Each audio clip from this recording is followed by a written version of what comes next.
Buenos días, bienvenidas y bienvenidos. El Instituto Nacional para el Federalismo y el Desarrollo Municipal de la Secretaría de Gobernación, en colaboración con el Centro Nacional de Programas Preventivos y Control de Enfermedades, el CENAPRESE, de la Secretaría de Salud, les damos la más cordial bienvenida el día de hoy a nuestra sesión denominada El papel de los municipios en la prevención y control de la rabia, el cual tiene como objetivo identificar las actividades de salud pública y las acciones municipales que deben realizarse para la prevención y control de la rabia en México. Agradecemos el interés de las autoridades estatales y municipales que nos acompañan en Zoom y en nuestra sala contigua de Facebook.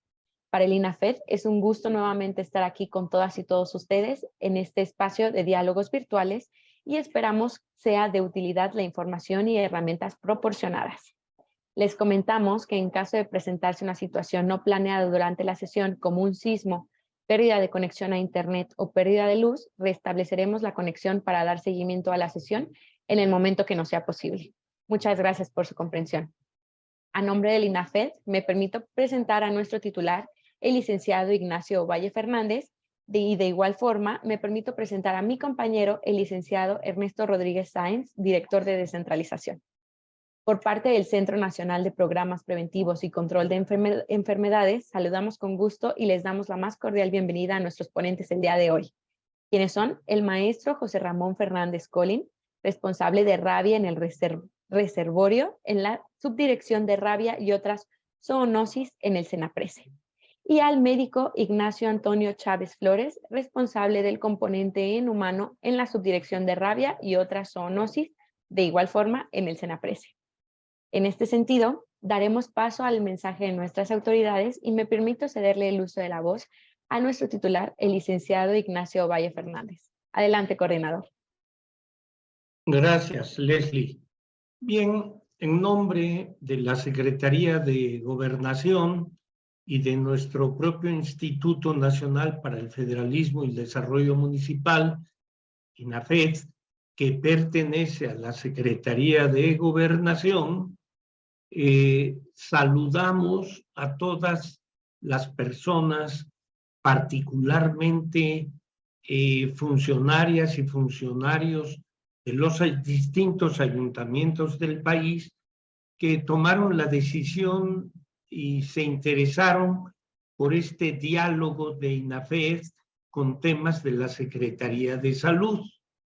Este año preguntamos a través de nuestro compañero Ernesto Rodríguez, que nos está acompañando en esta sesión, funcionario de INAFED, averiguamos en la Secretaría de Salud cuáles eran los temas más importantes. Hemos trabajado con la Secretaría de años anteriores, pero quisimos revisar si había algunos temas que no estuvieran siendo tratados y que, sin embargo, fueran de importancia para exponerse en este mecanismo que tenemos de INAFED.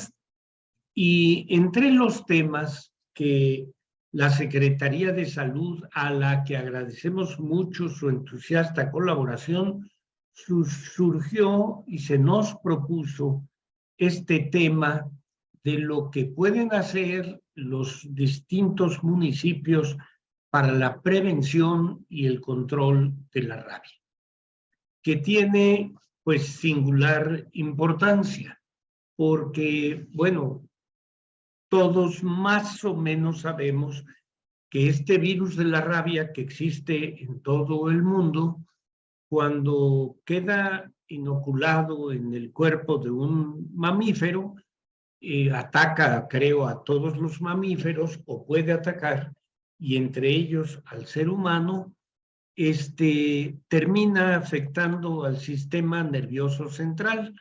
Cuando menos cuando su servidor era niño, la rabia no estaba controlada.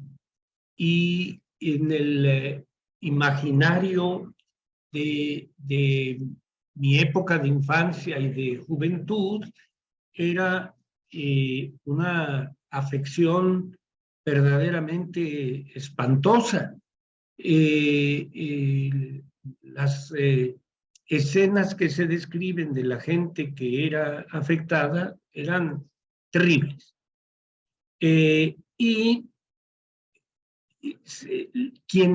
Las criaturas vivas que transmiten esta enfermedad son también generalmente mamíferos, ya nos dirán nuestros especialistas, pero son animales tanto domésticos como silvestres.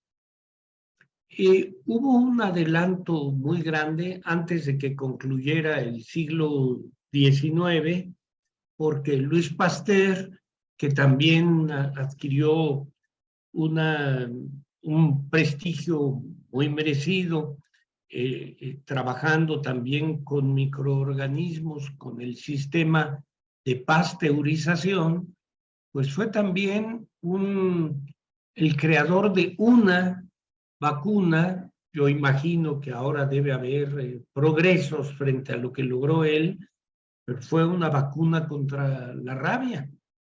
Y eso, bueno, fue un alivio muy grande en aquel entonces para la humanidad. Antes de empezar esta reunión, yo pregunté a los dos especialistas que nos acompañan hoy, el médico Ignacio Antonio Chávez y el maestro José Ramón Fernández, qué tan fuerte era el tema de la rabia actualmente en el país. Y me dijeron, lo que es una muy buena noticia para lo que ha progresado la medicina y la sanidad en México, que la rabia transmitida por perros y gatos, los principales animales domésticos, parece que ya no existe. Ellos nos dirán desde cuándo y demás. Pero desde principios, digamos, la primera decena del siglo XXI que estamos viviendo, ya no constituye mayor problema. ¿Y por qué? Pues porque se ha trabajado sobre eso. La gente que tiene animales domésticos, lo primero en lo que piensa es en vacunarlos, en prevenir. Pero, en cambio, la rabia sigue existiendo, me decían ellos, en animales salvajes, en el mundo silvestre. Hay que tener muchísimo cuidado. Y además, como dice el propio título de nuestra plática, de prevención y control de la rabia, hay que prevenir y cuidar o seguir cuidando a los animales domésticos, porque estos males, así como se van, pueden regresar. Si la sociedad se descuida, puede llegar a afectar a nuestros animales domésticos. Hay que preverlo. No tengo que ponderar demasiado lo que significa la medicina preventiva. Creo que alguna vez mencioné que, claro, es una alegoría literaria en el fondo, pero hace muchísimos años, Confucio, aquel sabio chino, decía que a los médicos había que pagarles mientras estemos sanos y dejar de pagarles cuando estemos enfermos.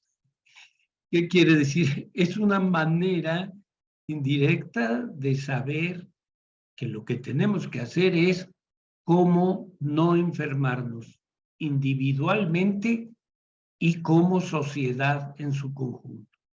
El valor que tiene la medicina preventiva, yo creo que no se ha hecho una contabilidad presupuestal exacta, probablemente en ningún país y por supuesto no en el mundo, de lo que en términos económicos significaría darle mucha más atención a la prevención que a la curación. Pero al final de cuentas, soy un aficionado y por supuesto apasionado de la salud, para seguir hablando de esto. Tenemos que ceder la palabra a los especialistas que el día de hoy nos acompañan y a quienes de veras, doctor y maestro, agradecemos profundamente su participación. Por su atención, muchas gracias. Agradecemos el mensaje por parte de nuestro titular, el licenciado Ignacio Valle Fernández. Y antes de cederle el uso de la voz a nuestros ponentes, los queremos invitar a todos ustedes que nos acompañan en Zoom y en nuestra transmisión en Facebook Live a que nos compartan sus dudas o comentarios en el chat y una vez finalizada la presentación, con todo gusto daremos lectura y seguimiento. Sin más por mi parte, me permito cederle los micrófonos al maestro José Ramón Fernández Colín, responsable de rabia en el reservorio, y al médico Ignacio Antonio Chávez Flores, responsable del componente humano del SENAPRESE. Adelante, el foro es suyo.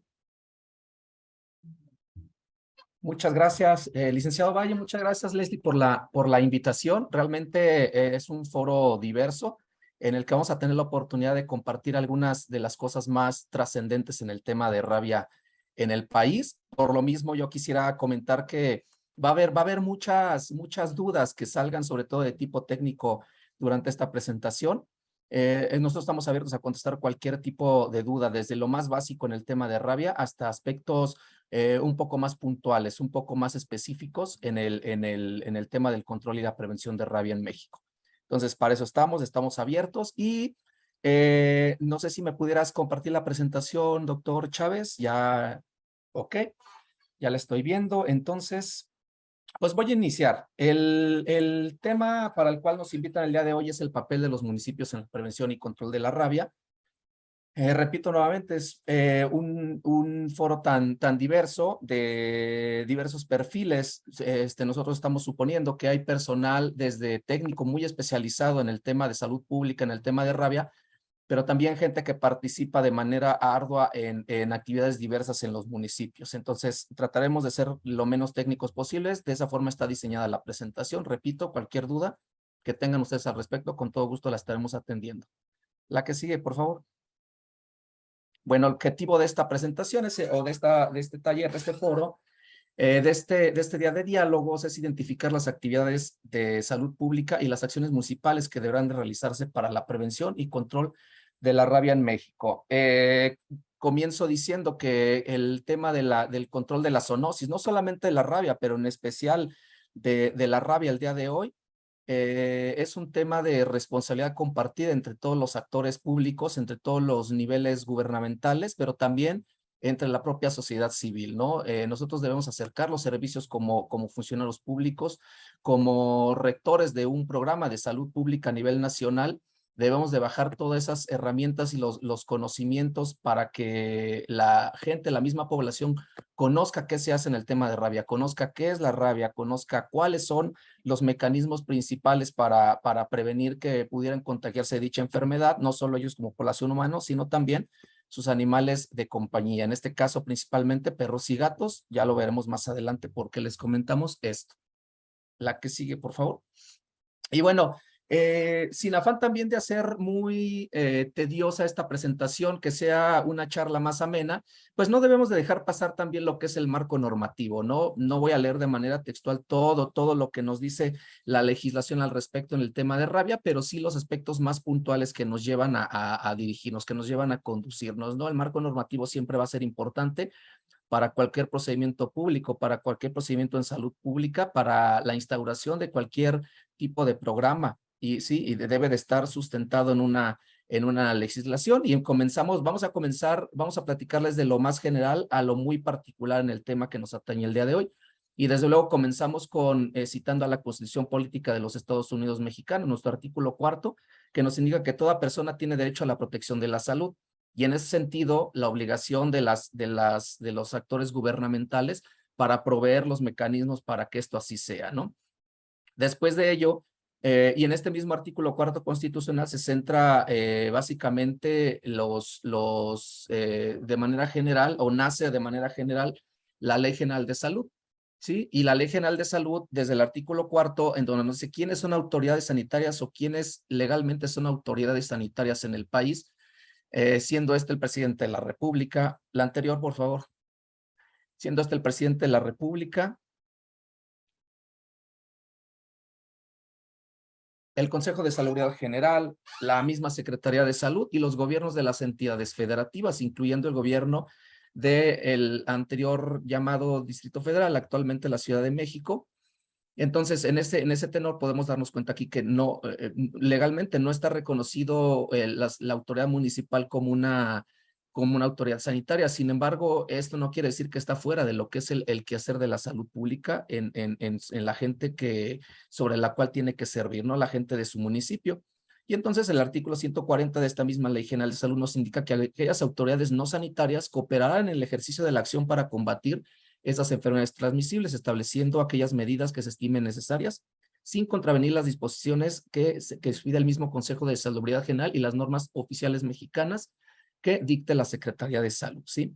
De ello se tienen que expedir normas técnicas, se tienen que expedir guías, lineamientos técnicos para poder llevar a cabo estas acciones en salud, sobre todo acciones preventivas, que eso es el punto primordial de lo cual se tienen que centrar las estrategias de salud pública, ¿no? La prevención. Después también el artículo 156 de esta misma Ley General de Salud nos indica que se considera peligroso para la seguridad general la tenencia, uso o aprovechamiento de animales de cualquier especie cuando estos sean fuente de infección en el caso de la zoonosis o algún huésped intermediario de vehículos que puedan contribuir a la diseminación de enfermedades transmisibles al ser humano. Es decir, ante el riesgo que se pueda tener con la tenencia, con la posesión y el manejo de algún animal potencialmente transmisor de alguna enfermedad zoonótica que se considere de riesgo en salud pública, hay que llevar a cabo acciones al respecto, ¿no? Fundamentados en un marco normativo. La que sigue, por favor. Esta misma Ley General de Salud, en su artículo 403, nos dicta son componentes para ordenar o ejecutar medidas de seguridad, la Secretaría de Salud y los gobiernos de las entidades federativas en el ámbito de sus respectivas competencias. La participación de los municipios y de las autoridades de las comunidades, de los municipios, aquí ojo, la participación de los municipios y de las autoridades de las comunidades indígenas estará determinada por los convenios que celebren con los gobiernos de las respectivas entidades federativas y por lo que se dispongan los ordenamientos locales. Aquí ya vamos aterrizando un poquito más en este tema, en el tema de la rabia. Hay muchos estados que nos han compartido, que nos comparten los convenios que hacen con las autoridades municipales. Es muy importante la celebración de los convenios para establecer incluso calendarios de actuación, responsabilidades muy particulares de cada uno de los actores a llevar a cabo en cada uno de los componentes de prevención, no solo de rabia, sino de todas las otras zoonosis. Es muy importante hacer convenios de colaboración. No todas las secretarías de salud establecen o tienen establecidos de manera formal convenios firmados con los municipios para llevar a cabo este tipo de actividades. Hay estados que lo tienen ya muy elaborado, que ya lo hacen cada que hay algún cambio de autoridad municipal. Ellos se acercan a hacer este tipo de convenios, a negociar este tipo de convenios, ¿no? Si bien está establecido de manera general en esta ley en las leyes que yo les platico, en las normas que les voy a comentar más adelante, sí es importante que las secretarías de salud se acerquen con las autoridades municipales a generar convenios de manera más específica. Pero también los municipios, sabemos que los municipios generan sus propias normativas locales, ¿sí? De bando y buen gobierno, de control de animales en vía pública, etcétera. Diversas lineamientos locales que son muy importantes para llevar a cabo estas actividades dentro de su propio municipio, ¿no? Y que no pueden estar por encima o no pueden contraponerse a lo que dicen, en este caso, la Ley General de Salud, las mismas normas oficiales mexicanas en cada uno de los temas, pero que sí sirven para puntualizar cuáles son esas acciones y también para enterar a la población cuáles son las consecuencias en caso de no cooperar o no o violar alguna de la normativa local que se aplica en estos reglamentos. Después el artículo 404 nos dice que son medidas de seguridad sanitaria. Las siguientes es la vacunación de animales y la destrucción o control de insectos u otra fauna transmisora y nociva. Voy a platicarles un poco más adelante este tema controversial del control de perro en vía pública. ¿Cuál es la situación actual? ¿Cuál es el contexto actual en el tema de control de perro en la vía pública?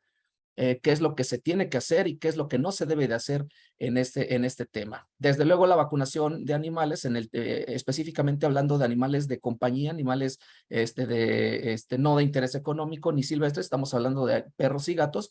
sí concierne a la Secretaría de Salud en el tema de rabia ser la coordinadora, ¿no? Por la importancia que tiene la vacunación antirrábica para la prevención de transmisión, no solamente en estas especies domésticas, sino principalmente de transmisión hacia la población humana, ¿ok? Y después el artículo 409 de esta misma Ley General de Salud nos dice que las autoridades sanitarias competentes podrán ordenar o proceder a la vacunación de animales que puedan constituirse en transmisores de enfermedades al ser humano y que pongan en riesgo su salud, en coordinación, en su caso, con las dependencias encargadas de sanidad animal. Esto va a depender de qué tipo de padecimiento estamos hablando específicamente de rabia. En el tema de especies domésticas, es una actividad en la cual la Secretaría de Salud es el eje rector para dictar los lineamientos y los procedimientos. No así la autoridad sanitaria animal, en este caso Senacica. Senacica sí coadyuva con Secretaría de Salud en el tema de transmisión por especies de interés económico o hablando de silvestres únicamente en el tema del murciélago hematófago, del murciélago vampiro. Ahí sí hay coordinación con la Secretaría de Agricultura en el tema de sanidad animal. Y también, si se tratase de algún acontecimiento donde se ve involucrada alguna especie silvestre, también se debe de hacer una coordinación con vida silvestre, con Semarnat y con las dependencias locales correspondientes. La que sigue, por favor. Y bueno, ya entrando en materia de forma más específica, nuestra norma oficial mexicana 011, CSA 2-2011, que es nuestra norma para la prevención y control de la rabia humana y en los perros y gatos. Actualmente, esta norma es nuestra norma vigente en el tema de rabia para Secretaría de Salud. En el tema de sanidad animal, por parte de SADER, de Senacica, ellos tienen su propia norma oficial mexicana de rabia paralítica. Por la naturaleza de lo que estamos hablando, ¿no? Ahí sí en el tema de rabia nos dividimos funciones. De este lado nosotros la atención de la persona expuesta, la atención de la población humana y el control de rabia en especies domésticas de compañía, perros y gatos. Entonces, pues esta sigue siendo nuestra norma oficial mexicana actual. Es una norma que está ya en proceso de modificación, se está actualizando. Hay muchas cosas en el contenido que se están enriqueciendo, que se están actualizando al contexto de lo que es México actualmente en el tema de rabia. Se están actualizando las dos guías que les voy a platicar más adelante. También el doctor Chávez les platicará un poco de una de ellas, para mi parecer la más importante, que es la guía de atención al paciente expuesto. También esas guías se tienen que actualizar porque estas guías son de alguna forma un adendum, ¿sí? Un anexo de esta norma oficial mexicana, y también esas guías son de cumplimiento obligatorio en todo el territorio nacional para el tema de rabia. Entonces, nosotros esperamos que esta actualización ya no tarde más, no tarde tanto, para que podamos tener una norma fresca, una norma actual a lo que es actualmente el tema de rabia, ¿no? Y ahí vamos a meter muchos asuntos también relacionados con el tema de observación de animales agresores, con el tema de las actividades preventivas, con el tema de coordinación con otras instituciones y la coordinación con autoridades locales, autoridades municipales, ¿ok? Y en este numeral número 8 de prevención, en esta norma oficial mexicana, se resalta la importancia dentro precisamente de la prevención, de disponer de evidencias para la salud que describan los logros e impacto de las acciones realizadas y que permitan a los CESA o a los servicios estatales de salud motivar a los municipios y demás autoridades y organismos involucrados para que continúen participando de manera coordinada. Es decir, en cuanto más nos vayamos metiendo en el tema específico de rabia, la participación municipal va siendo más puntual y va cobrando una importancia fundamental. La que sigue, Toño, por favor. Esta que es otra de nuestras guías, una de las guías de las cuales les platicaba, que viene anexo a esta norma oficial mexicana y que es de cumplimiento obligatorio también, es la guía técnica para la atención de focos rábicos, ¿sí? Y esta guía técnica es, por decirlo así, una receta de cocina en cuanto a una actividad de salud pública, que es el control de la rabia. Principalmente, sí, el control de la rabia ante la notificación de casos en perros y gatos, desde luego también en los humanos, pero no dejamos de un lado también el procedimiento, la actuación que deben de tener Secretaría de Salud en coordinación con las jurisdicciones sanitarias, con los otros actores de las otras dependencias, de las otras secretarías, pero también de la autoridad local, ¿sí? De los municipios, para el control de rabia en esas especies, también para el control de rabia en cuando se nos presenta alguna notificación de caso en alguna especie silvestre o en alguna especie de interés económico, principalmente bovinos. En México los reportes por la naturaleza productiva que tiene el país en el tema de la explotación ganadera, la mayor parte de los casos que se llegan a reportar en animales corresponden a rabia paralítica bovina, es decir, la rabia que le da a los bovinos, a las vacas, a los toros. Entonces, es muy común que se estén reportando, sobre todo en áreas en donde la ganadería es una actividad muy importante, económica, en aquellas regiones y que además converge con presencia importante de murciélago hematófago transmisor de rabia. En esas zonas en donde se presentan este tipo de brotes, también tiene que entrar la Secretaría de Salud a hacer acciones diversas. Se los platicamos un poquito más adelante, pero entonces también en esta guía técnica de focos rábicos se enuncia la importancia que tiene la coordinación con las autoridades municipales, ¿ok? Sea para la observación clínica de animales sospechosos o probables a rabia, llámese perros y gatos básicamente, de aquellos animales que fueron agredidos por algún otro positivo confirmado a rabia, que también tienen que ser observados. Ahí hay participación de las autoridades locales, de las autoridades municipales. También en el siguiente numeral, el hacer reclutamiento de personal para participar en las actividades de barrido para control de foco rábico. También es importante que en este tema se involucren a los actores municipales para que también personal de los mismos municipios participe en estas actividades, ¿no? Desde luego, la capacitación y la rectoría la va a llevar Secretaría de Salud y van a llevar una capacitación previa para poder hacer estas actividades. Directamente la vacunación antirrábica de los perros y gatos o apoyar en el censo y en el llenado de los certificados de vacunación, ¿ok? Es muy importante esto, incluso en la instauración de puestos fijos en algún momento dado. Después también el control de la población canina susceptible, que corresponde al resguardo de aquellos perros, lo que ya les comentaba, resguardo de perros en vía pública, probables o confirmados de rabia. Esos animales también tienen que ser resguardados y para ello aquí juega un papel más importante todavía los convenios municipales, ¿sí? Porque en el tema de vacunación antirrábica y de esterilización, como se los vamos a platicar más adelante, es una actividad que tiene ya bastante caminada la Secretaría de Salud, bastante coordinada incluso con las autoridades municipales.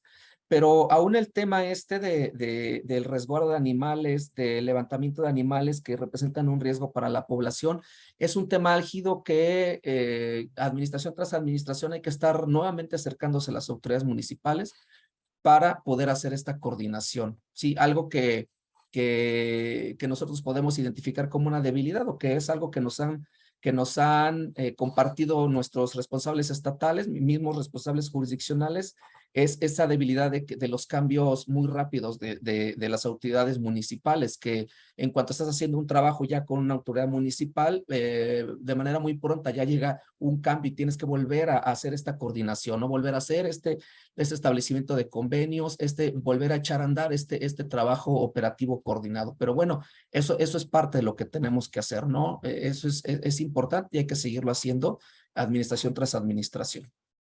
La que sigue, por favor, Toyo. Específicamente la guía de organización para la vacunación antirrábica canina y felina, que para este año, esta guía, ya muchos la conocen, este tipo de guías, ¿no? Cada que tenemos una jornada nacional de vacunación antirrábica o anteriormente llamada Semana Nacional de Vacunación Antirrábica o Semana de Reforzamiento también, se elaboraban unos lineamientos. Después esos lineamientos cambian de nombre, cambia un poco por ahí la estructura también a guías de organización para organización de las jornadas nacionales de vacunación antirrábica. Este año, en el 2023, que estamos adecuando este documento para que sea un documento general para vacunación antirrábica, así que no sea únicamente aplicable durante las jornadas nacionales de vacunación antirrábica. Entonces estamos metiéndole algunos otros párrafos importantes para fases no nada más intensivas de vacunación antirrábica, sino las fases permanentes que se deben de mantener durante todo el año, las actividades de control de foco rábico de manera general, porque hay una guía de control de foco rábico, entonces aquí de todos se tienen que enunciar, porque es una actividad en la que de manera importante se lleva a cabo la vacunación antirrábica casa por casa, y también la recuperación de coberturas de vacunación, como lo hacen otros programas, como la vacunación universal, la vacunación de niños, recuperación de coberturas de vacunación, sobre todo en aquellas áreas identificadas de riesgo, por presencia importante de fauna potencialmente transmisora de rabia, fauna silvestre, como ya lo mencionaban al inicio. Entonces, esas son zonas de riesgo y sí tenemos identificado que hay bajas coberturas de vacunación antirrábica en los últimos 12 meses en esas zonas. Hay que llevar a cabo actividades de recuperación de coberturas. ¿Ok? Y aquí, pues bueno, la participación municipal es muy importante, la coordinación de los trabajos, directamente participando en las actividades operativas. También deberán de participar directamente en actividades en virtud de la responsabilidad compartida con la salud de su población. Eso es muy importante. De repente por ahí durante las coordinaciones decían, sí, te van a apoyar, te pueden hacer el favor de apoyarte, en este caso Secretaría de Salud, y nosotros, de verdad, en esa negociación les decimos, es que no es tanto un apoyo el que estés brindando por allá a salud como autoridad municipal, sino es una responsabilidad compartida, es una responsabilidad que tenemos todos, ¿no? Con la ciudadanía a la que se gobierna. La que sigue, Toño, por favor. Y esta es la otra actividad en el tema de reservorio, la otra guía a la cual nos podemos referir, guía técnica en la cual nos podemos referir para el tema de rabia, es la guía de organizar jornadas intensivas y permanentes de esterilización. Más adelante también les voy a platicar. La esterilización también es un tema que desde 1994 inicia en México como una actividad importante en el tema de perros y gatos, pero que a partir del 2000 se vuelve ya un tema de política pública en salud. Entonces, se los platicaré más adelante, pero para ello es importante también tener una guía de organización. Y en esta actividad de esterilización, aún es más importante el papel de las autoridades locales, de las autoridades municipales, directa e indirectamente en la participación de los operativos. ¿Ok? Esta es a grosso modo, cuál es el marco normativo sobre el cual se fundamenta el programa de rabia a nivel nacional. Los invitamos a que lo revisen a mayor detalle. Realmente son guías bastante digeribles, no son tan engorrosas para entender, para leer. Sí los invitaremos a que le dieran una revisada, ¿no? Esto es realmente una pequeña embarradita nada más de lo que es el tema de rabia, ¿sí? Doctor Toño, me parece que la siguiente ya es... bueno, y olvidaba de lo último, de lo más reciente, pues el programa de acción específico. Los programas de acción específico son como el documento que constituye un programa, ¿sí? Entonces, todos los programas que se constituyen en salud pública deben de tener un programa de acción específico, y el programa de acción específico para esta administración lleva el nombre de Prevención y Control de Enfermedades Zoonóticas y Emergentes 2020-2024. ¿Ok? Y aquí también se lista la importancia de haber una participación efectiva en todos los niveles de gobierno, en los cuales se incluye el gobierno municipal, ¿ok? A fin de limitar la transmisión de la rabia al ser humano. Y bueno, este es en general el marco normativo. Doctor Antonio Chávez, la que sigue creo que ya es tuya, ¿verdad? Así es. Adelante. Así es. Muchas gracias, maestro Ramón. Bien, como mencionaba, bueno, primeramente, buenos días a todos y todas, y muchas gracias por esta invitación. Como mencionaba el doctor José Ramón, bueno, con todo ese gran espectro de normativa, ¿no? En lo que se basa el programa de zoonosis y específicamente el componente de rabia, tanto humana como en el reservorio.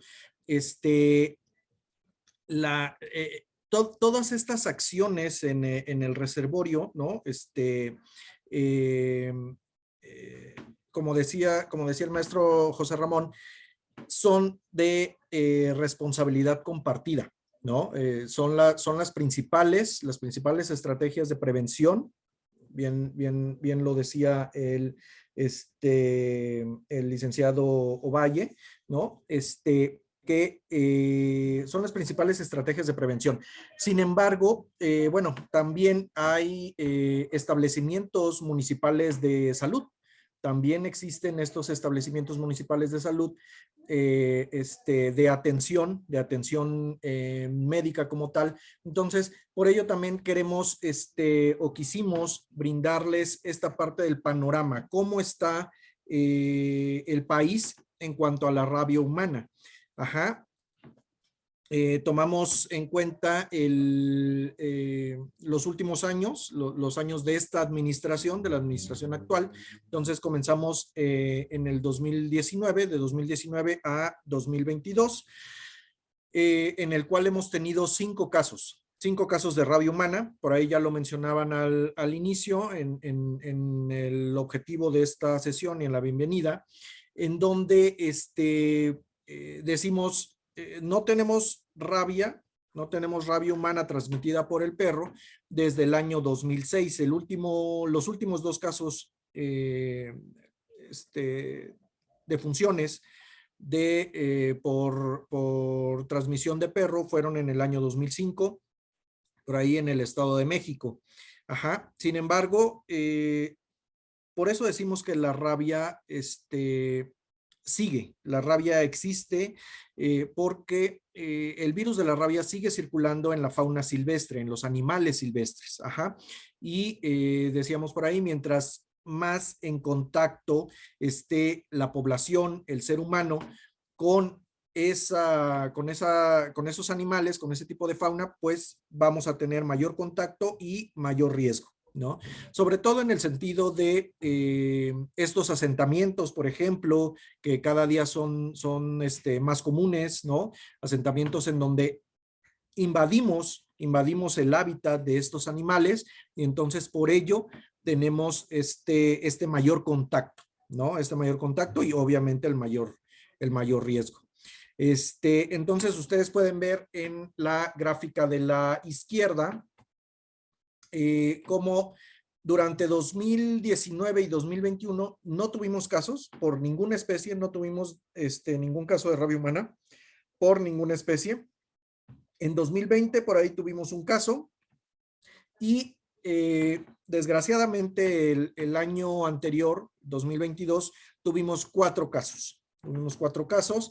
En estos años, los estados que han estado, valga la redundancia, afectados por esta enfermedad, tenemos el estado de Nayarit, Jalisco, Veracruz y Oaxaca, que son los últimos casos que hemos tenido. Ajá. Y aquí ustedes los pueden ver, esto es lo más importante, ¿no? Precisamente hablando de autoridades municipales, de las zonas, ¿no? Donde se registraron estos casos.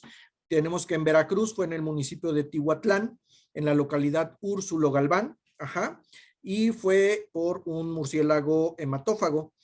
Y decíamos en el 2022, el año pasado, tuvimos a principio de año una defunción en el estado de Jalisco, en el municipio y la localidad de Chapala, ajá, y también fue por un murciélago.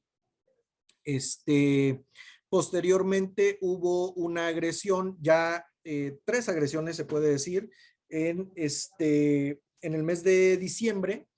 En el mes de diciembre tuvimos estos reportes, ajá, de Nayarit, una persona en el estado de Nayarit, dos menores de edad en el estado de Oaxaca.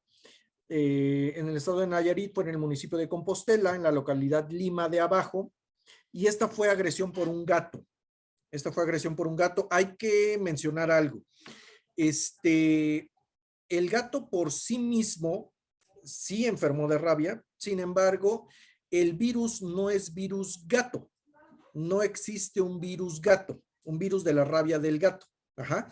Entonces, ¿qué fue lo que está pasando acá? Muy probablemente un virus de algún reservorio de fauna silvestre.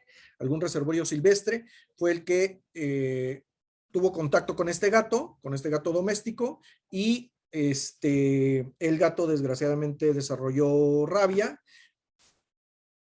mordió a la persona, una femenina, y desarrolló la enfermedad, ¿no? Para el estado de Oaxaca fueron 2 niños, desgraciadamente 2 hermanos, niña y niño, que fueron atacadas por un animal silvestre igual. No se ha definido específicamente cuál fue la especie, qué especie fue la que agredió. Por ahí se mencionaban murciélagos, pero bueno, se está todavía en esa cuestión, en esa investigación. Fueron en el municipio de San Lorenzo Texmelucan, en la localidad de Palo de Lima. Ajá. Son localidades, sobre todo esto en Oaxaca, en Nayarit, son localidades totalmente rurales, Y aquí también entra la parte de la promoción de la salud, la información a la población, para que sepan que no solo el perro o el murciélago son los que pueden transmitir la rabia, ¿no? ¿Por qué decimos esto? Porque muchas veces asocian o asociamos, la población asocia a la rabia con el perro y asocia también a la rabia ya en estos últimos años con el murciélago. Sin embargo, todas las demás especies silvestres no son asociadas a la rabia, ¿sí? Para la comunidad no transmiten la rabia. Ejemplo, el zorro, el zorrillo, que es muy de la parte norte, por allá en Chihuahua. Entonces, eso también lo debemos tomar en cuenta. Inclusive la parte del gato. La parte del gato porque, como pequeña información adicional, el gato era propiedad de la persona agredida, la persona que enfermó de rabia. Sin embargo, y bueno, tenía además perros esta persona. La única cuestión es que los perros sí estaban vacunados contra la rabia, el gato no. Volvemos a lo mismo, no asocian la rabia con otras especies, con otros animales, ¿no? Entonces, eso hay que dejarlo muy en claro. Algo importante, porque seguramente lo van a escuchar o por algún comentario por ahí, algo importante del caso de Nayarit. Decimos que la rabia es casi al 100% mortal. ¿Y por qué decimos casi? Porque ha habido ciertas personas, ciertos casos que han sobrevivido a la rabia. Ahorita en el estado de Nayarit, el caso que tenemos está confirmado por una prueba de laboratorio. En esta persona se confirmó que tenía anticuerpos rábicos, ¿no? Entonces, se confirma la enfermedad. Sin embargo, la persona no ha fallecido. La persona no ha fallecido y lleva aproximadamente más o menos 70 días. 70 días con atención intrahospitalaria. 70 días que ha estado internada en el hospital de ese estado. Sin embargo, cabe señalar que la paciente se encuentra con un daño neurológico severo, intenso, solo tiene reflejos primitivos que le llamamos, ¿no? Algún reflejo al dolor, de repente, funciones autónomas vitales, simplemente autónomas vitales, hablando de respiración, por ejemplo, ¿no? Entonces, eso todavía no ha estado dañado en la función, un espacio muy específico del cerebro, al parecer todavía no hay daño en ese sentido. Entonces, por eso decimos, la paciente sí tiene una sobrevida, sí, porque pues aún no ha fallecido. Sin embargo, sí tiene un deterioro neuronal, neurológico muy, muy severo, ¿no? Entonces, nada más eso para dejarlo en claro. Y como decíamos, es casi 100% mortal, pero lo que sí es 100% prevenible. Si se atiende de una manera oportuna y adecuada, es 100% prevenible. Y atendiéndolo antes de que se presenten el cuadro clínico neurológico, ¿no? Y entonces aquí nada más para que ustedes puedan observar un poquito más didáctico, ¿no? Cómo se presentaron estos casos. Decimos el caso de Veracruz, que fue en el año 2020, Ajá, fue un solo caso. En el 2022, primero el de Jalisco, ajá, a principio de año. En Nayarit, ya a finales de 2022. Y este puntito que se ve acá, este puntito es el municipio de San Lorenzo Texmelucan, ¿no? En donde fueron los últimos 2 casos que hemos tenido hasta ahorita, y esperemos que así siga. Durante estos 2 primeros meses de 2023 no hemos presentado casos, y pues bueno, en eso estamos, ¿no? Esto es nada más para que ustedes tuvieran este panorama, ¿no? De cómo se presenta o está la rabia en estos momentos en nuestro país, ¿no? Y ya nada más, por último, en esta parte de humano, y digo por último porque, bueno, sí tenemos toda una serie de acciones en el área médica, ¿no? Para estas acciones oportunas que decimos: la atención médica, la atención antirrábica, la atención de la herida, la profilaxis de los pacientes a los pacientes que requieran. No todos los pacientes requieren una profilaxis. Para ello se hace toda una investigación del incidente de agresión y el animal agresor que está involucrado, y con ello determinamos qué tipo de riesgo para rabia y la profilaxis que se necesite. Entonces, ahora, aquí lo importante, ¿no? Lo importante es, y en lo que también nos apoyamos mucho en la autoridad municipal y en estos establecimientos que mencionamos, ¿no?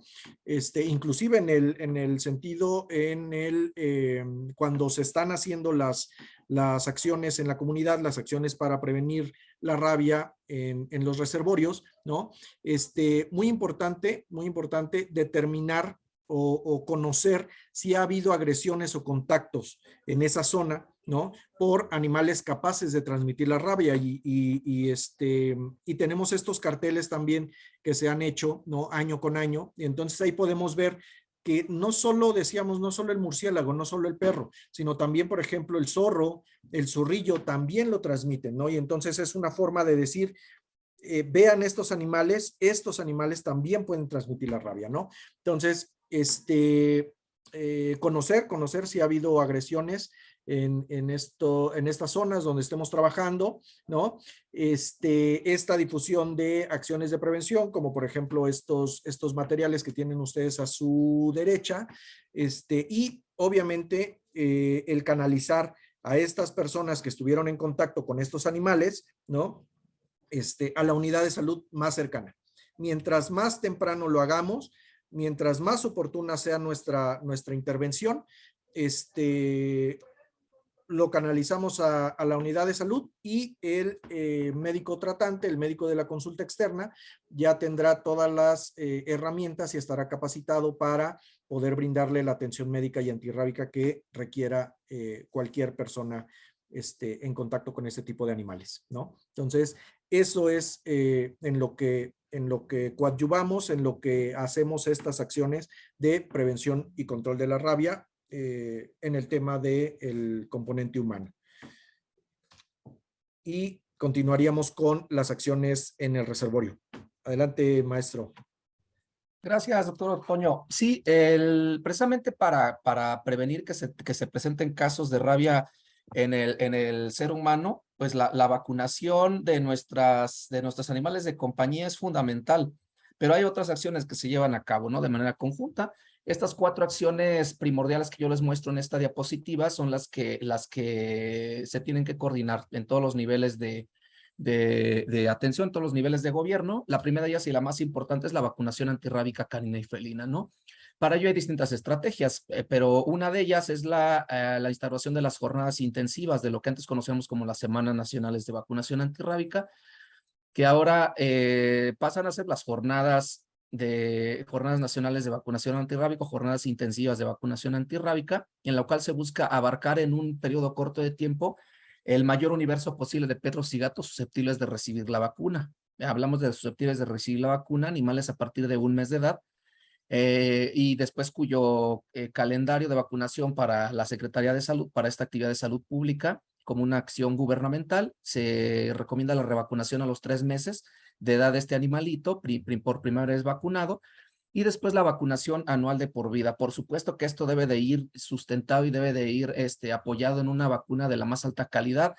Al momento así ha sido en México. En México la vacuna que se aplica es una vacuna de la más alta calidad que, dicho sea de paso, tiene que pasar por todos los estándares de calidad similares a la vacuna que se pone a la población humana, incluyendo a los niños. Entonces, eso es algo que nosotros como programa federal debemos de seguir, debemos de seguir solicitando, debemos de seguir promulgando, ¿no? Que los insumos que se apliquen a nuestros animales de compañía sean de la más alta calidad, pero sobre todo y dirigidos a prevenir realmente los casos y prevenir de manera directa los casos en la población humana, ¿no? Esta es la cobertura o la estrategia principal sobre la que se basa la prevención de rabia en el país. Pero también tenemos esta otra estrategia que es la de control de focos rábicos, que si bien la actividad primordial también de esta actividad de control de focos rábicos es la vacunación antirrábica de perros y gatos, el abordaje y la estrategia aquí es distinto. Aquí el abordaje en el control de focos rábicos es cuando ya tienes la notificación de un caso, sea confirmado, sea sospechoso o sea probable, o incluso en algún animal agresor, llámese perro o gato, que haya desaparecido, que no haya podido ser localizado y que haya sido agresor o que haya estado asociado a una agresión hacia la población humana. ¿Sí? Si no es posible detectar ese perro en un lapso de 72 horas para hacerle una observación de 10 días y poder descartar que ese animal tenga rabia, entonces se tiene que hacer ahí una estrategia de control de foco rábico, un fortalecimiento de las coberturas de vacunación en esa zona. Pero además de la vacunación, pues lleva consigo el levantar un censo para saber realmente cuál es la cobertura de vacunación al inicio de tus actividades en esa zona y después cuál es el impacto que estás teniendo posterior a que concluyes tu barrido casa a casa, ¿sí? Tu barrido mediante cierre de manzanas, mediante tu establecimiento de zona focal y perifocal, etcétera. Todos estos detalles ustedes los pueden checar en la guía de control de focos rábicos, ¿no? Pero esta es una fase de control focal intensivo, ¿sí? Asociado a la presentación de un caso de rabia. Después también, pues, el envío de muestras de cerebro a laboratorio. Esta es una actividad primordial para cualquier programa, para cualquier enfermedad de tipo transmisible, el envío de muestras a laboratorio, ¿no? Para confirmar o descartar que tengas o no circulación de una determinada enfermedad en una zona, ¿sí? Entonces, para esto también ya el contexto del país nos obliga a que no se estén enviando tantas muestras al laboratorio sin que estén sujetas a una definición operacional de caso, ¿sí? No está justificado ya que se haga un levantamiento de animales a diestra y siniestra y que de estos animales tú envíes al laboratorio encéfalos de animales que no tienen ninguna signología clínica sugestiva de rabia, ¿sí? O que no murieron durante una observación de 10 días posteriores a haber sido agresores. Entonces, eso es a lo que se le llama aquí en el programa y en el laboratorio, en la red de laboratorios nacionales de salud pública, muestras de alto valor diagnóstico, ¿no? Que vayan dirigidas a eso, que realmente haya una sugestión al problema de rabia. Entonces, esto es muy importante, hay que enviar muestras también al laboratorio de este tipo de animales, ¿no? Y esto va muy de la mano con la atención que tú das, la atención de profilaxis que tú das a la población humana, ¿no? Si tú mandas una muestra de algún animal agresor, ese animal agresor, tú sugieres o supones que pudiera estar enfermo de rabia, inicias una profilaxis en las personas que estuvieron en contacto de riesgo. Si el laboratorio oficial de la Red Nacional de Laboratorios de Salud Pública, el mismo INDRE como laboratorio de referencia o los laboratorios de referencia avalados por Senacica, te lo diagnostican como positivo, entonces tomas decisiones con el inicio de tratamiento que habías comenzado con estas personas. Y bien también para toma de decisiones en cuanto a llevar a cabo acciones de corrección, ¿no? Acciones de control intensivo de foco rábico, ¿ok? Entonces es importante el envío de muestras de laboratorio, un adecuado envío de muestras de laboratorio. Aquí también el papel del municipio es muy importante, ¿no? Porque esta toma de muestras principalmente o primordialmente se tiene que llevar a cabo en establecimientos como centros de atención canina o establecimientos homólogos. No todos los municipios tienen un centro de control canina o un establecimiento homólogo, pero sí es importante que tengan personal que coadyuve en este tipo de actividades, en este tipo de obtención de muestras para envío al laboratorio, ¿ok? Después, la esterilización quirúrgica canina y felina, que si bien no es reconocida como una actividad directamente para el control de la rabia, sí es una actividad que coadyuva en el control poblacional de estas especies que sí pudieran estar involucradas en la transmisión, como son el perro y el gato. Pero también una actividad importante o un impacto importante que tiene la esterilización quirúrgica en actividades intensivas como una política en salud, como una estrategia en salud pública, es el hacer un tema de difusión, un tema de promoción sobre tenencia responsable con los propietarios, ¿no? Esta actividad yo le pongo dos asteriscos, de verdad, porque es un tema de mucha importancia en cuanto a la participación social, la participación de organizaciones de la sociedad civil, pero muy importante la participación de autoridades municipales aquí en este tema de la esterilización quirúrgica canina y felina. La que sigue, por favor. La que sigue. Ok, y entonces, pues, ¿cuál es el impacto? ¿Por qué la vacunación antirrábica de perros y gatos es tan importante en nuestro país? Aquí en esta grafiquita estoy englobando cuál ha sido la evolución en cuanto a la aplicación de la vacuna antirrábica como una política pública en salud. La vacunación antirrábica a partir de 1990 pasa a ser precisamente una estrategia en salud pública. Se empieza a hacer la vacunación antirrábica de manera masiva con estándares de calidad homólogos en cuanto a vacuna para todos los estados. Anteriormente ya se hacía vacunación. De hecho, la vacunación en México para perros y gatos data de principios del siglo XX. Sí, pero realmente no era una estrategia que incluso en los años 70, cuando hubo este intento por la gran cantidad de casos que había en América Latina, cuando hubo este intento de establecerla como una estrategia pública nacional, pues no tuvo todo el éxito que se requiriera. Uno de los factores principales es porque no había una homologación en cuanto a la calidad del biológico. Entonces, después, cuando hay una voluntad política, todo este tipo de situaciones se revisan y se instaura ya una jornada nacional que inicia en 1990, ¿ok? En 1997 ya son 2 jornadas nacionales, la del primer trimestre del año, la jornada nacional y la llamada segunda jornada o jornada de reforzamiento, que por ahí más o menos se lleva a cabo entre los meses de septiembre y octubre. Entre agosto y octubre se lleva a cabo, principalmente en septiembre. Entonces, esa segunda jornada o jornada de reforzamiento empieza en 1997. Si ustedes se pueden dar cuenta en esta gráfica, los numeritos en azul son los casos de rabia en perros. Entonces, cuando iniciamos la vacunación antirrábica en todo el país en 1990, teníamos más de 3,000 casos diagnosticados, confirmados por laboratorio, más súmenle toda la cantidad de animales que pasaban como clínicos y que no jamás había una muestra para confirmar en laboratorio. Entonces, esto multiplícanlo por 3 o 5 veces más de animales positivos a rabia, ¿no? Perros principalmente. Entonces, el impacto va siendo inmediato. A la par que se va llevando a cabo la vacunación antirrábica, el descenso de los casos de rabia en perros es completamente evidente, ¿no? El seguimiento y todo esto, hasta que tenemos por ahí algunos brotecitos, principalmente en el Valle de México, uno de los brotes más importantes que se dio de rabia urbana en México. De los últimos más importantes tal vez es el de el Valle de México, principalmente municipio de Ecatepec, pero también hay con casos en otros municipios como Tultitlán, Coacalco, Teotihuacán, Tecámac, Tonanitla, etcétera, otros municipios de ahí de ese cinturón urbano, que hubo un crecimiento desproporcionado en esos años. Estamos hablando de años 2004-2006, un crecimiento desproporcionado, y que el crecimiento en salud pública, el crecimiento en servicios de salud no fue a la par. Entonces, todo el crecimiento desproporcionado en el tema de población humana conlleva también un crecimiento a la par en cuanto a las poblaciones de perros y gatos. Una cosa va completamente ligada con la otra. Entonces ahí nada más faltaba que llegara a la chispita, el virus de la rabia a ese lugar que estaba completamente vulnerable, y hubo un brote importantísimo, ¿no? En el 2005 hubo 125 casos, de los cuales más de 90 eran solamente en ese cinturón urbano del Estado de México. Afortunadamente, vuelvo a lo mismo, cuando hay voluntad política, las cosas se pueden hacer de buena manera, y hubo voluntad política en ese momento en el Estado de México y en los municipios de este cinturón urbano, principalmente en el municipio de Ecatepec de Morelos, en donde tenemos uno de los centros de control canino, centros antirrábicos más importantes del país, de los que mejor funcionan, ¿no? De los que mejores han dado resultados.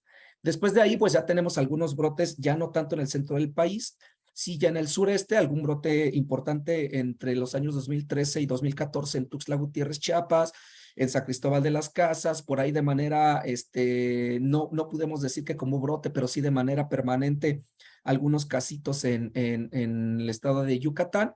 Pero a partir de 2016, en el tema de rabia canina, en el 2016 se nos presenta el último caso de rabia canina variante 1. Esto de las variantes es importante. Las variantes te indican cuál es la especie que está asociada a la transmisión o qué tipo de transmisión se está teniendo. Y para no revolverlos en esta parte de los secuenciamientos genéticos y ese tipo de cosas, hay que reconocer que la variante B1 es la variante que se transmite directamente de perro a perro y está asociada directamente a la transmisión de rabia urbana, la transmisión de rabia terrestre, pero sobre todo en áreas urbanas. Entonces, eso es muy importante socialmente por cómo se desarrolla el tema de la rabia. El último caso de rabia canina con variante B1 lo tuvimos en el estado de Chiapas en 2016. De 2017 a la fecha han sido muy pocos casos los que se han presentado, pero todos ellos asociados a variantes silvestres, principalmente zorrillo y murciélago. ¿Ok? Variantes B3, B8, B11, que son las que hemos tenido. Y de manera eventual, si ustedes pueden ver en el año 2018 y 2019, no hubo casos de rabia canina en México. ¿Ok? Para 2020 tuvimos un caso en el estado de Yucatán, en la jurisdicción sanitaria, en el distrito sanitario de Valladolid. De 2021 no tuvimos casos, 2022 no tuvimos casos de perro. No actualicé esta gráfica hasta 2023, pero en 2023 ya tuvimos un caso de rabia en un perro del municipio de Hermosillo, en Sonora, en la localidad de Bahía de Quino, asociado a la transmisión por un zorro, y es variante B3, y esa es la importancia también de contar con muestras adecuadas para poder hacer todo este tipo de actividad de laboratorio, para saber no solamente si es positivo o no, sino que si es positivo, a qué especie transmisora se está tratando, porque eso es importante para el abordaje de las acciones de control, ¿eh? No es lo mismo el que esté relacionado con una especie que con otra. También esto va de la mano, la vacunación antirrábica en este mismo gráfico, los numeritos en color negro de la parte de abajo son los casos en humano transmitida por perro. Ya se los comentaba el doctor Chávez, a partir del 2006 ya no se presentan casos de rabia humana transmitida por perro en México. No está erradicada la rabia y eso es algo que nos debemos de quedar con esa idea. La rabia en México, y me parece que en muy pocos lugares del mundo donde en algún momento hay transmisión por el tipo de clima y de fauna, no podemos hablar de erradicación de la enfermedad. Un factor principal es porque vas a tener una biodiversidad importante, tienes una gran riqueza de animales que juegan un papel importante en el equilibrio de los ecosistemas y que son potencialmente transmisores de rabia. Entonces, la rabia no se va a erradicar. Lo que tratamos de hacer es de que la rabia no se transmita a nuestros animales de compañía, que son los que están en un apego más estrecho con las familias, con la población humana. Esos son los que tenemos que proteger, tener buenas coberturas de vacunación antirrábica en ellos, pero también tener a nuestro grupo médico lo mejor capacitado para atender a personas que fueron agredidas por estas especies. Eso es lo que nos toca hacer a nosotros, hacer todas esas acciones preventivas. Lo otro, que eventualmente podamos tener casos asociados a transmisión por silvestres, eso va a seguir pasando en México. Entonces, hay que hacer lo que a nosotros nos toca para que esto sea lo menor posible, ¿no? Y este es el impacto de la vacunación antirrábica a todas leguas, ¿no? Es una actividad primordial, es una actividad muy importante. La que sigue, Toño, por favor. Y entonces aquí hay cosas que tenemos que coadyuvar, tenemos que colaborar con los municipios. Si bien la rectoría la lleva Secretaría de Salud, incluso la adquisición de insumos principales como es la vacuna antirrábica, la participación municipal aquí es trascendente porque son los que están reconocidos por tu propia población, ¿sí? Los gestores comunitarios, los de activación comunitaria, etcétera, conocen básicamente a lo que es su población. Entonces es muy importante que la participación aquí de los municipios vaya en este sentido, con personal operativo para la aplicación de la vacuna antirrábica, sobre todo cuando hay jornadas intensivas, las jornadas nacionales, pero también cuando hay presencia de focos rábicos, ya no son tantos. Entonces, en ese sentido tampoco vamos a tener participación constante y en demasía con los municipios porque ya no son tantos los focos rábicos que se presentan. Pero sí es importante que cuando haya uno, exista la participación directa de los municipios. Con personal operativo para la aplicación de la vacuna antirrábica, previa capacitación, por supuesto, por parte del personal de salud.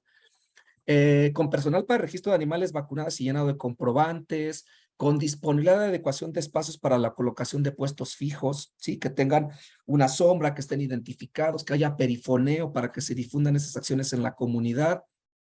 a otros instrumentos de difusión que se adecuados para ese tipo de población. Cada quien reconoce cuáles son los mejores instrumentos de difusión en su comunidad. Pero también con seguridad pública para este tipo de recorridos, porque a veces las jornadas intensivas, si bien no son controles de foco rábico, en muchos lugares sí se realizan casa por casa. Desafortunadamente, la seguridad en el país es un tema que a todas luces no es lo mejor que nosotros tuviéramos o quisiéramos. Entonces, también para este tipo de actividades, sí es importante que la autoridad municipal brinde esa seguridad pública para llevar a cabo las acciones, ¿no? Eso es muy importante. Ya hemos tenido incidentes desafortunados en ese sentido. Y los beneficios, pues los que ya les comentaba, ¿no? Adecuadas coberturas de vacunación antirrábicas en perros y gatos, con lo cual se va a limitar el riesgo de presentar casos en estas especies animales, pero sobre todo en el humano, ¿ok? La que sigue, Toño, por favor.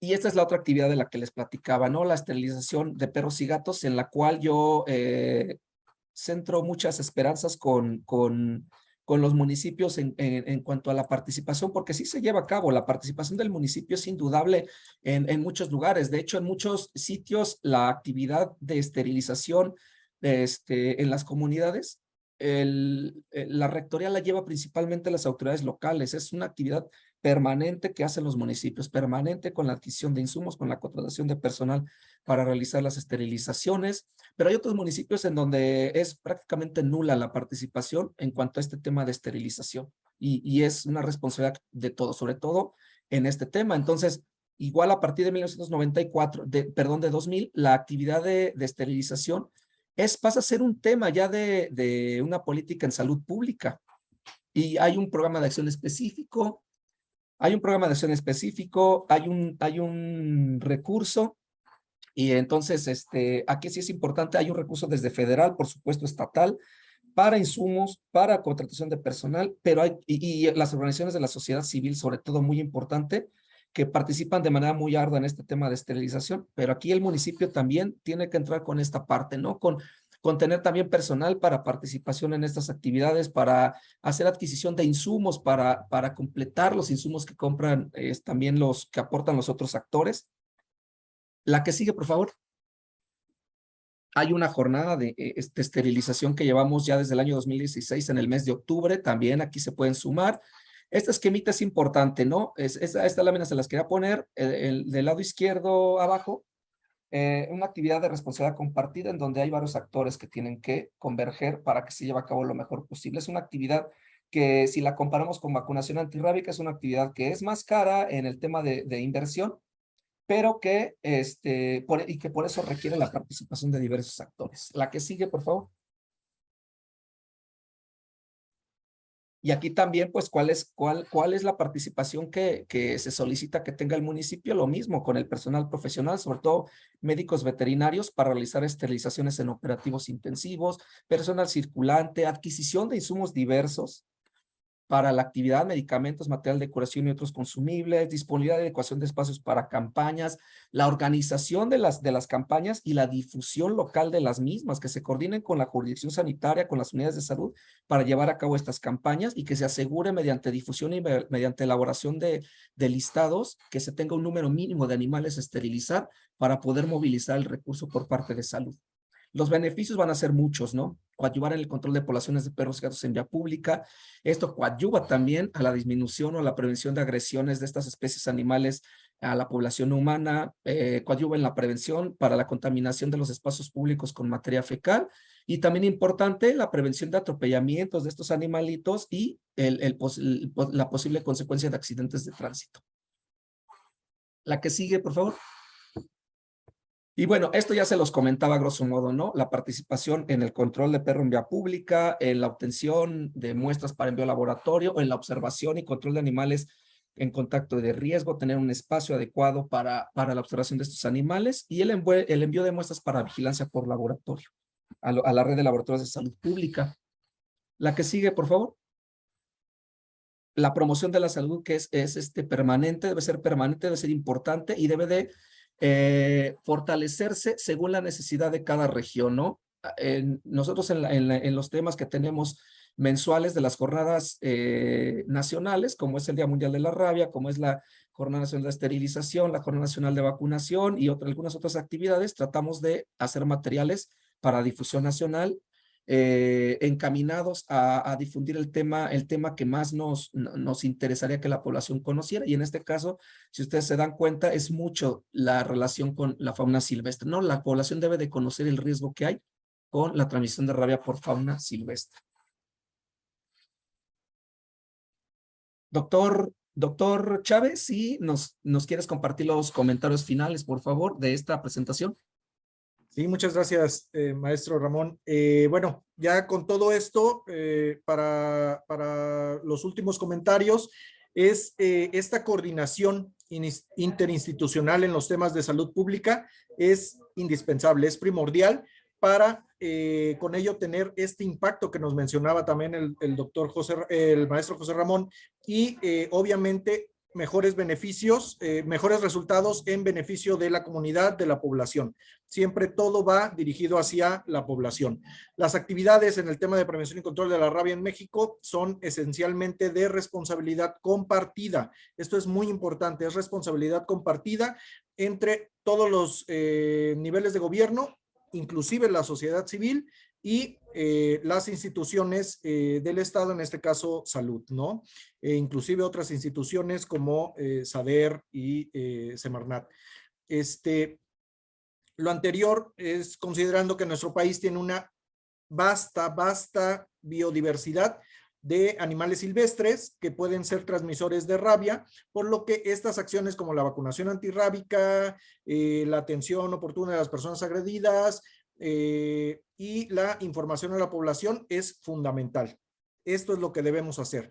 Hay que recordar que México fue reconocido por la Organización Mundial de la Salud en el año 2019, en el mes de octubre, como el primer país que entregó la documentación mediante un dossier, se le llama dossier todo este expediente, entonces entregó toda la evidencia para que fuera reconocido como el primer país del mundo libre de rabia humana transmitida por mordedura de perro como problema de salud pública, determinado al trabajo de muchos años, de muchas personas, de todos los estados, en la prevención de esta enfermedad.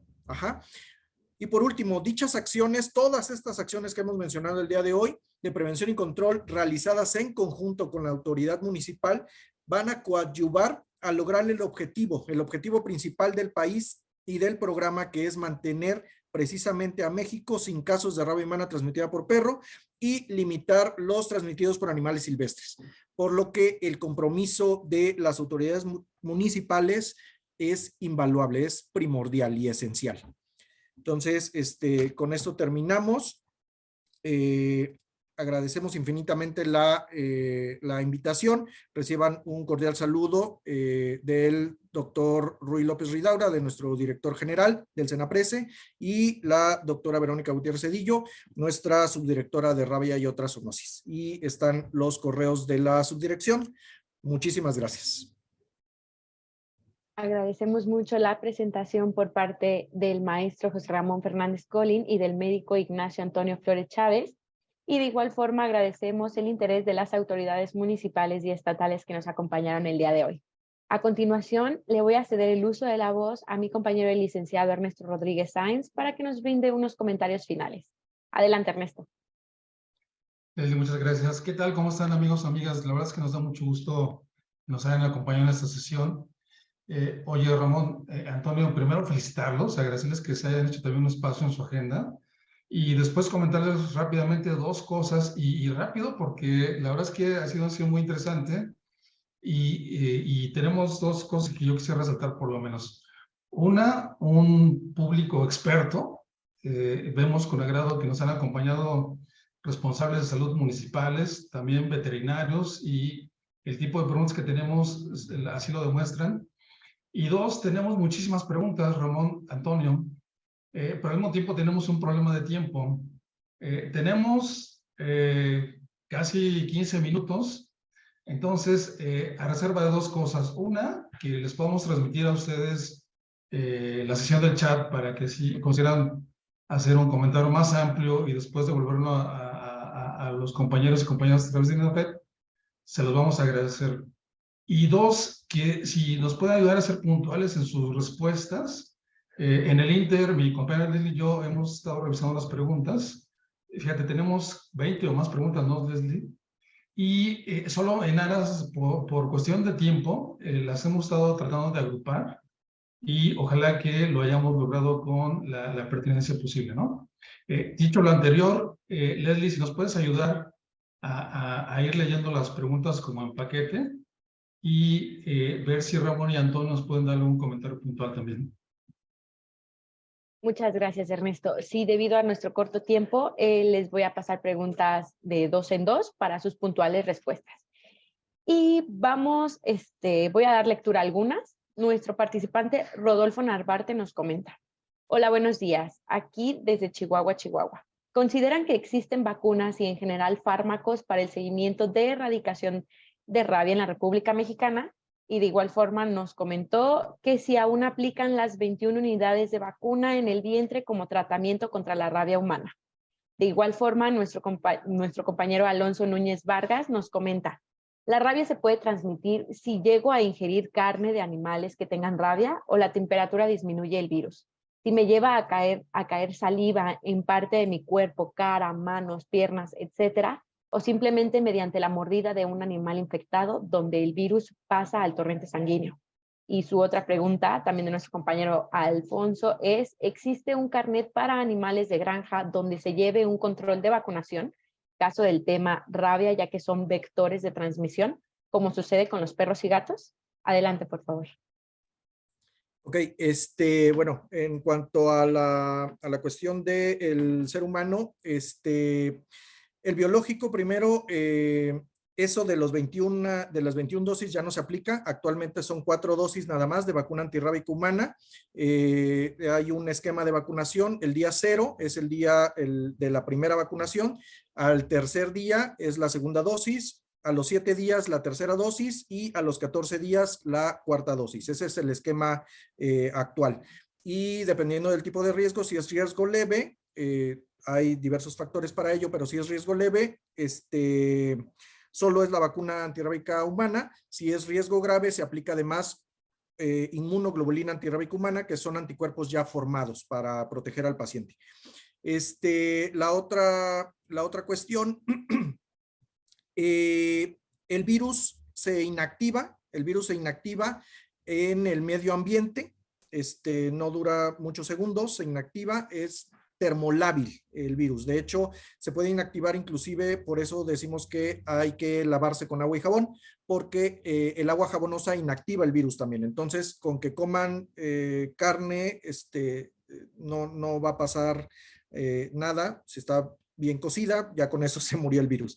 Y la otra, si tiene contacto con la saliva en cualquier parte del cuerpo, a excepción de que tenga se le llama una solución de continuidad, pero es una raspadura, una herida leve, cualquier cosa donde pudiera entrar el virus, eso pudiera ser el sitio de entrada, precisamente de entrada del virus, y ya podría haber un riesgo. Si hay una lamedura, por ejemplo, de un perro en la mejilla, y en la mejilla no tenemos ninguna herida, ninguna raspadura, ninguna lesión, entonces no pasa nada y lo tomamos como un contacto sin riesgo.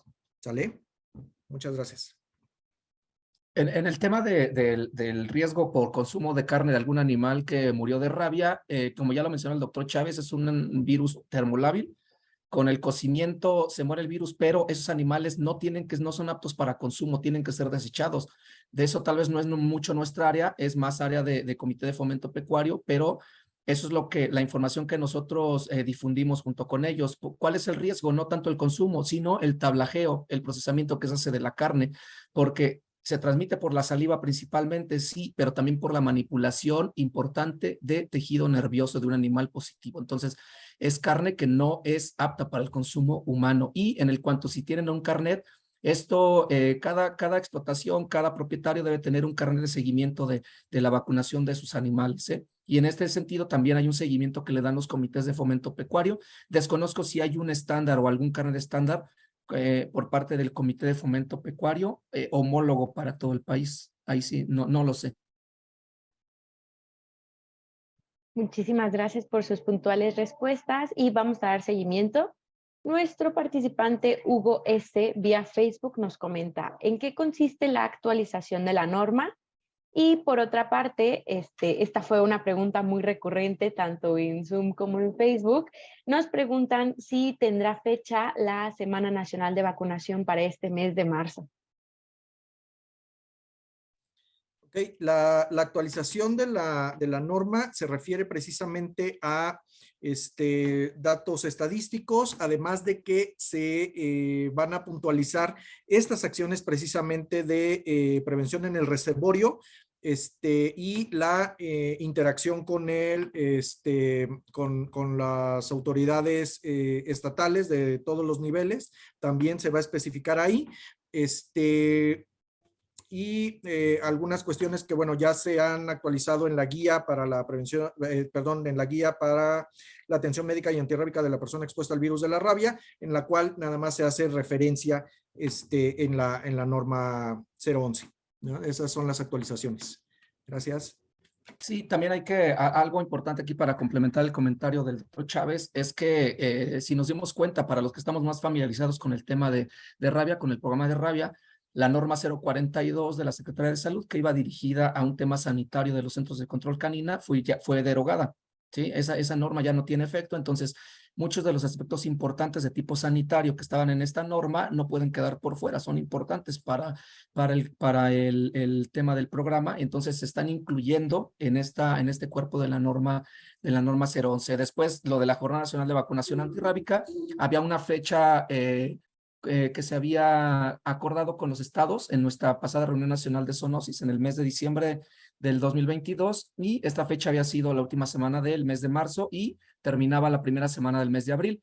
Esto aún no se ha oficializado a los estados, a las secretarías de salud, y por lo pronto no se ha oficializado con los municipios y con las jurisdicciones, porque hay un tema de adquisición centralizada de vacuna antirrábica, ¿sí? Para tener todos en el mismo momento y con la misma calidad en una compra centralizada por medio de la OPS de vacuna antirrábica. Por ahí mencionaba también en el chat, alcancé a leer por ahí, que decían que algunos estados no habían contado con vacuna el año pasado, y eso es cierto. O sea, hubo un tema administrativo ahí en lo que en algunos estados no se adquirió vacuna. Eso es lo que queremos evitar, ¿sí? Que los estados, que algunos inicien jornada nacional con vacuna y que algunos otros estados no cuenten con ella. Entonces, se decidió gestionar una compra centralizada, y hasta que ya esté esa compra centralizada acordada, se va a hacer oficial la fecha de la semana. Es muy probable que se tenga que mover como Semana Nacional la fecha, pero de que se va a llevar a cabo una Semana Nacional en el año, se va a llevar, no tengan duda, y se les va a hacer oficial a las entidades federativas. Gracias por las puntuales respuestas. Continuamos. Fanny María Guadalupe García Sánchez nos comenta, ¿una regidora dónde puede gestionar el recurso para construir un control de centro en el municipio? Centro de control en el municipio, perdón. Y Eric Omar OL vía Facebook nos comenta, ¿podrían indicarnos las ligas para descargar las guías que mencionaron hace un momento? De igual forma, Jorge Osvaldo Coyoc Ewan vía Facebook nos comenta, ¿las vacunas sobre la rabia solo es para perros o también se le debería poner a todo animal cuadrúpedo que sea mascota, reptiles, etcétera? Bueno, a ver, ¿por cuál empezamos? Por lo de la vacunación antirrábica para todas las especies. Bueno, como una actividad de salud pública es para perro, gato, por el riesgo que mencionábamos. Hay vacunas específicas de rabia para otras especies que pueden enfermar de rabia. No así pudieran transmitirla. No todos los animales que enferman de rabia la pueden transmitir al ser humano. Caso de los roedores no transmiten la rabia al ser humano, pero sí pueden enfermar de ella.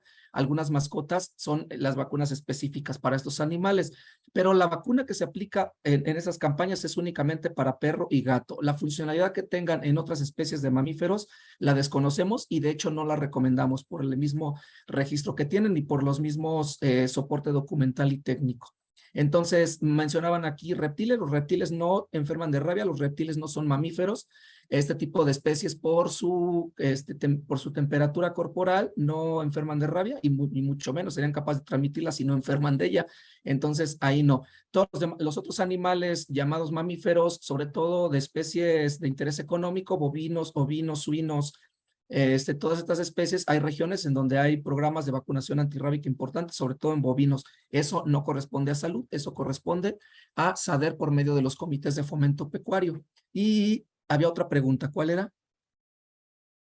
Con respecto, sí, con respecto a gestionar los recursos para construir un centro de control en un municipio? Mira, los recursos propiamente para hacer infraestructura se deben de gestionar directamente con el municipio. La Secretaría de Salud no aporta recursos para hacer construcción de inmuebles, tiene que ser directamente con el municipio. Ahora bien, en el último censo que nosotros tenemos 160, o el registro de 164 centros de atención canina en el país.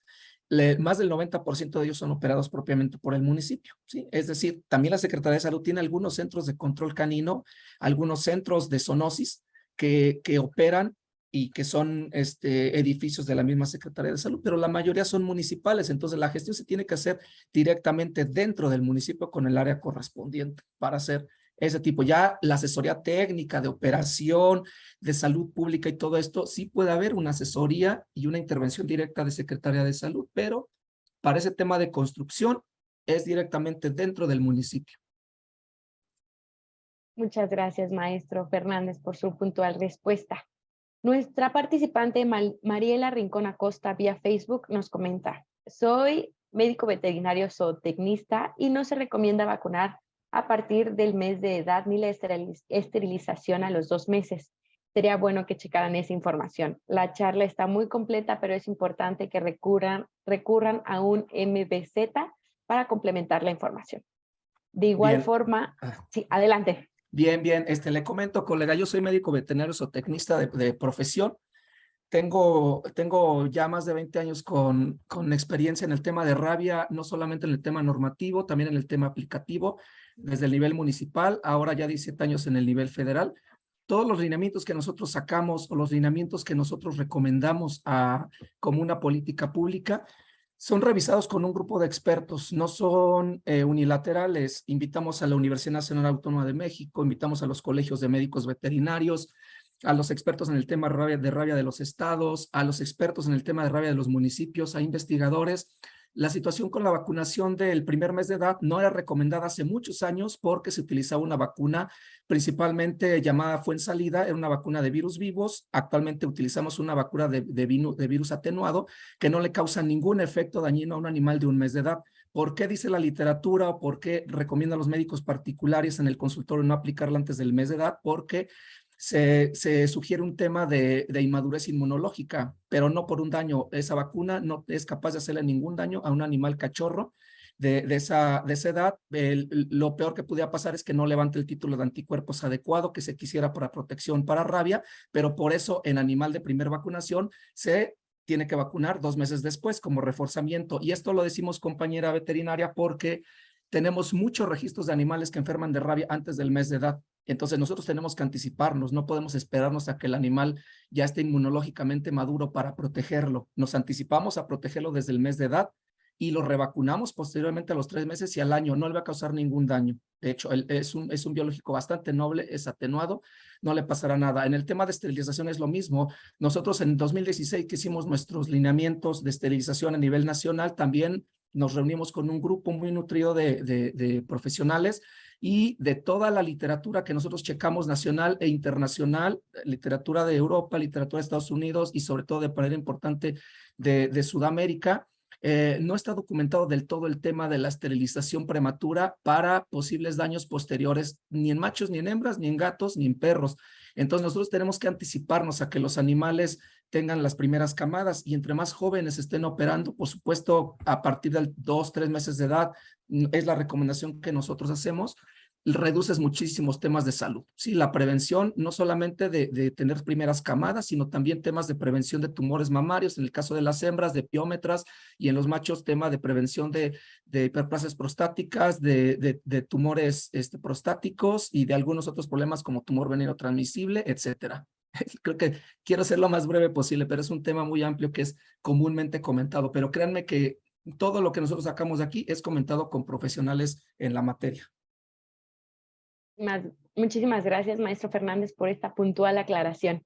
Y para ir cerrando, solo nos quedan 2 preguntas. Una es por nuestra participante Mónica Sánchez Orozco vía Facebook, que nos comenta: el tema de perros callejeros, al menos en los municipios de la región sanitaria 4, no se cuenta con perreras municipales, ni personal que participe en la vacunación y esterilización de los mismos. La gente les da de comer, pero nadie se hace responsable de ellos. ¿Cómo podemos bajar recurso federal para la creación de unidades de protección animal y resguardo de estos animales, así como multar a quienes tiren a los animales a las localidades? Y nuestro participante Rodrigo Vázquez, también vía Facebook, nos comenta: la esterilización obligatoriamente debe ser gratuita. ¿Cuándo se realiza de manera conjunta entre ayuntamientos y servicios de salud? A ver, en el tema de los establecimientos para bienestar animal, hay que ser muy puntual con una situación. Y no espero que se me malinterprete el comentario, pero sí es muy importante ser claros con ello. Las actividades que lleva a cabo la Secretaría de Salud en el tema de vacunación antirrábica, de observación de agresores, de esterilización, es un tema de salud pública. El tema de bienestar animal no es un tema que directamente sea corresponsabilidad de la Secretaría de Salud. Sin embargo, las actividades que se hacen van apegadas al respeto y al bienestar de estos animales, sin que ese sea el principal objetivo de las actividades. Para ello, sí tiene que haber coordinación y organización de las organizaciones de la sociedad civil, sí, con los mismos municipios, desde luego. Ahora, el tema de vacunación y esterilización que coordina la Secretaría de Salud sí va dirigido a animales con propietario o animales de los cuales alguien se responsabilice. Y si hay organizaciones de la sociedad civil en este foro, saben que la forma en que se hacen las jornadas de esterilización, si llega una persona con perros que no son propiamente de ellos, pero ella se está responsabilizando o él de llevarlos a vacunar o esterilizar, el servicio se le brinda. Lo que no puede hacer el personal de Secretaría de Salud es directamente ir a vacunar a los animales que se encuentran en la calle sin un propietario o a esterilizarlos, porque eso conlleva primero un riesgo de que estés haciendo acción sobre, cuando no tienes una autorización sobre ese animal, tú no sabes si ese animal tiene un propietario y estás haciendo una acción sin solicitud del propietario.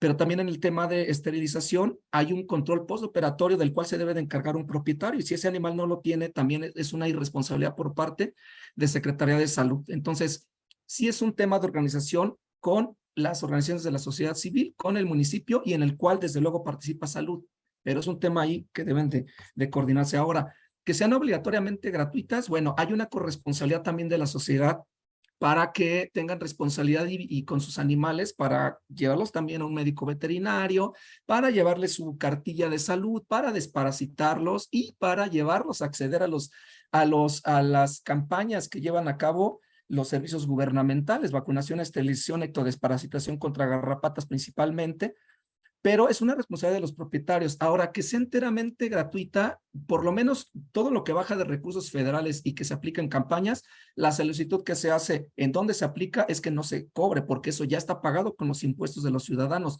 Pero el municipio, y así está legalmente, el municipio es libre de ejercer su hacienda pública. Ellos pueden hacer un cobro simbólico para recuperación de insumos y para que se puedan seguir operando y operando y operando más y más animales al respecto. Tiene que ser autosuficiente. Un centro que no es autosuficiente con ese tipo de acciones está destinado a fracasar en sus acciones, y tenemos muchos ejemplos. Entonces vamos a colaborar como sociedad también a que eso sea así, que nos sigan brindando estos servicios a bajo costo, un costo de recuperación, y que sigan permaneciendo, pero no obligatoriamente puede ser gratuito, porque es responsabilidad propia del ciudadano tener o no tener una mascota, un animal de compañía. Muchas gracias, maestro Fernández, por estas puntuales respuestas a todas las inquietudes de nuestros participantes. Y antes de pasar a nuestro cierre, me gustaría comentarles que la constancia y la presentación las van a recibir en el correo electrónico con el que hicieron el registro en nuestra plataforma Format. Ahora sí, para dar paso a nuestro cierre, le voy a ceder el uso de la voz a mi compañero, el licenciado Ernesto Rodríguez Sáenz. Adelante, Ernesto, por favor. Gracias, Lili, muy amable. Pues caray, qué lástima que se nos fue el tiempo, porque estamos teniendo una charla muy interesante, muy intensa, con muchos aspectos, desde la ciencia hasta la corresponsabilidad social, Antonio, Ramón. Y bueno, pues aquí el papel también, ¿no? Por ejemplo, lo que comentaban al final, de los propios propietarios, de la sociedad civil, otras organizaciones y la propia legislación que ya establece derechos y protección a este tipo de animales. Entonces, todo eso forma un escenario muy interesante y que seguramente nuestras amigas y amigas quisieran seguir consultando sobre esto.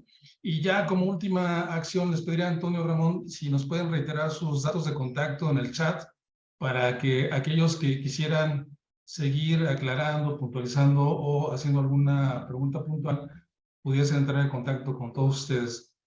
Por supuesto, amigas, a ustedes les agradecemos enormemente que se hayan dado el espacio para acompañarnos el día de hoy a esta sesión tan interesante, el papel de los municipios en la prevención de la rabia, y agradecerle al Centro Nacional de Programas Preventivos y Control de Enfermedades, el CENAPRESE de la Secretaría de Salud, pues este papel tan estratégico que juegan, y particularmente al médico Ignacio Antonio Chávez Flores, responsable del componente en humano, y al maestro José Ramón Fernández Colín, responsable de rabia en el reservorio. Antonio Ramón, muchas gracias por habernos acompañado. En nombre de la Secretaría de Gobernación, del INAFED y de nuestro titular, el señor Ignacio Valle Fernández, les damos nuestro más pleno agradecimiento por esta exposición. Y amigas, pues a todos ustedes agradecerles su espacio, invitarlos a nuestra siguiente sesión, que tenemos pues un programa muy interesante, muy amplio, muy completo con la Secretaría de Salud en el presente año. Para todos tenemos un paquete amplio, y por supuesto que los invitamos a que nos acompañen en la siguiente sesión: la importancia de la lactancia materna y la nutrición durante los primeros 1000 años de vida, en el mes de abril. Los esperamos. Muchas gracias a todos ustedes por su participación el día de hoy. Ahí están los datos de Antonio y de Ramón. Muchas gracias. Que tengan una gran tarde, y por supuesto un agradecimiento a todo el equipo de INAFED que hace posible esta transmisión. Que tengan una gran tarde. Gracias, Antonio, muy amable. Gracias, Ramón, muy amable. Muchas gracias por la invitación. Gracias a todos. Excelente tarde. Muchas gracias a todos y todas. Buena tarde.